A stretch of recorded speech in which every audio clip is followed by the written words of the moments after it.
عید میلاد النبی کے حوالے سے جتنے دلائل دیے جاتے ہیں دوست، تمام مسلمان، پاکستان کے 25 کروڑ مسلمان، چاہے وہ کسی مسلک سے وابستہ ہو، دل پر ہاتھ رکھے، کیا وہ دلائل جو عید میلاد کے حوالے سے دیے جا رہے ہیں وہ صحیح ہے اپنی جگہ؟ ایسا نہیں، بلکہ ہم عقیدت میں اندھے ہو کر قرآن کی معنوی تحریف کے مرتکب ہو رہے ہیں۔ ایک دلیل دی جا رہی ہے، یہ میں اس لیے کہنا چاہتا ہوں دوست، سوشل میڈیا پر یہ سب کچھ گرم ہے نا، سوشل میڈیا پر یہ سب کچھ دیکھ بھی رہے ہیں، سن بھی رہے ہیں، تو کم سے کم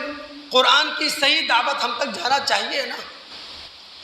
ایک دلیل دی جاتی ہے، سورہ آل عمران کی آیت نمبر 164 ہے،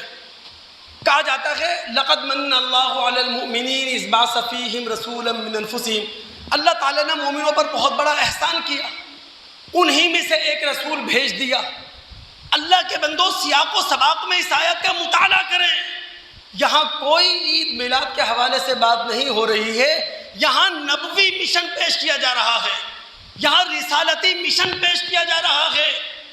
اللہ رب العالمین نے مومنوں پر اگر عظیم احسان کیا ہے اس شکل میں کہ محمد الرسول اللہ کو، خاتم النبیین کو تمہارے درمیان مبعوث کیا تاکہ وہ اللہ کے احکامات پڑھ کر تمہیں سنائیں، تاکہ تمہاری عملی پاکیزگی کا سامان کرے، تمہاری اخلاقی پاکیزگی کا سامان کرے، تمہاری سیاسی اور معاشی پاکیزگی کا سامان کرے،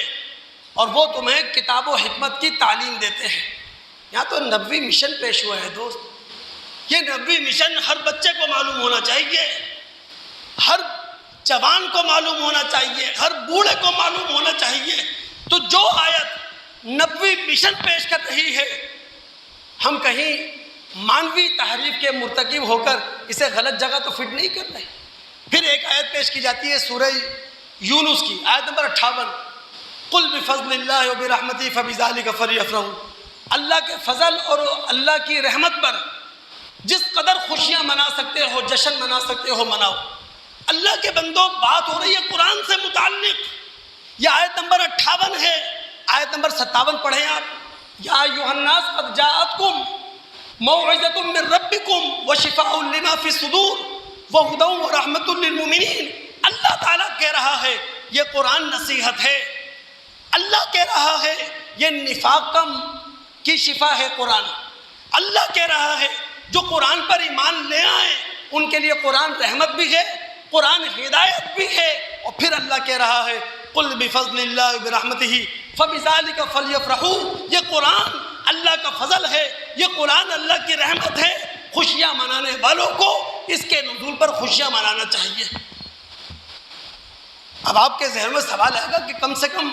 نزول قرآن پہ تو جشن منا سکتے ہیں۔ اللہ کے بندوں، نزول قرآن پر جشن کا معنی یہ ہے قرآن کا اخلاق اپنے اندر اتارو، قرآن کا کردار اس کو اپنے گلے کا زیور بناؤ، اپنے ماتھے کا جھومر بناؤ، یہ معنی ہے۔ اب اگر ہم مسلمانوں کو کچھ اور نہیں ملا تو ہمیں ابو لہب کی لونڈی سویبہ مل گئی۔ وہ ابو لہب قرآن جس کی مذمت میں نازل ہوا، قرآن نے جس کے بارے میں کہا نہ اس کا مال اس کے کچھ کام آئے گا،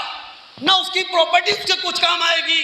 ہم کہتے ہیں جناب اس نے سویبہ کو آزاد کیا تھا، لہٰذا مرنے کے بعد، جہنم میں جانے کے بعد، رسول اللہ کی پیدائش پر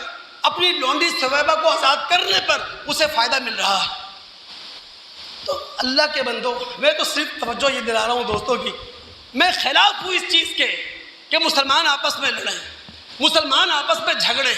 لیکن ہمارا کام تو ہے نا دوست، جو بات حق ہے اسے پہنچانے کی کوشش کریں۔ اللہ کی قسم دل ٹوٹتا ہے، قرآن زندہ کتاب، اس کے بعد بھی ہم نے اسے مردہ بنا دیا ہے۔ رسول اللہ کی سیرت، زندہ سیرت، ہم نے اسے مردہ کر دیا ہے۔ اگر کسی کو میلاد منانی ہے نا دوست، اور تہیہ کر لیا ہے کہ جناب میلاد منانا ہے، تو دوست 12 ربیع الاول کو رسول اللہ صلی اللہ علیہ وسلم کی سیرت کا پرچار کرو، آپ کی اطاعت، آپ کی اتباع کا نعرہ لگاؤ، آپ بچوں، مردوں، عورتوں ان کے درمیان تبلیغ کریں، کہ جناب ہمارا رسول اللہ کے ساتھ تعلق ہونا کیسا چاہیے.